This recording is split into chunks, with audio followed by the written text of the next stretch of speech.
We just wrapped up spring break, and since we were in town, that meant really good business for my daughter's pet care LLC. Now this year, she actually ended up with more work than she personally could handle because at some point all the dogs need to go out at the same time in the morning. So she and her brother made a deal where for a 25% finder's fee, she would give him the one of the families and he would take 75% of the profit. So we were paid the check this week and now we get to divvy it up. With that, it was a $250 check, which means kid number one, her 25% finder's fee is $62.50, leaving kid number two $187.50. Now, if you've been following me, you know perfectly well they don't actually get to spend all that money. We do. Half of it goes into savings for the long term and half into spending. Now, it happens differently for each kid because the oldest has an LLC. Her money is all going into this LLC bank account and it'll sit there until she's ready to pull it out, at which point then we'll split it half and half as described in the next section. So here for the son, it is going to be split up. So 50% is going to go into his Chase First Banking.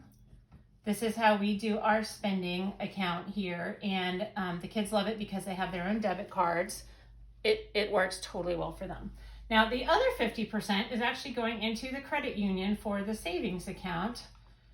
And what's going to happen then, this is savings, but because they finally had enough savings after having been working and earning money over the last several years, we did open up Vanguard accounts last year. So now they have investment accounts. So this then is going into Vanguard over the course, Vanguard over the next 3 months, because what we do is we do the automatic drip investment to do dollar cost averaging. So over the course of 3 months, this 50% here that he has is going into Vanguard, again over 3 months.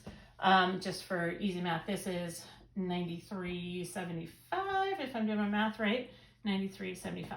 So, and again, when the oldest pulls her money out of her LLC bank account, which we'll do on like a quarterly or a semi-annual basis, whenever she needs the money to spend, it comes out of that.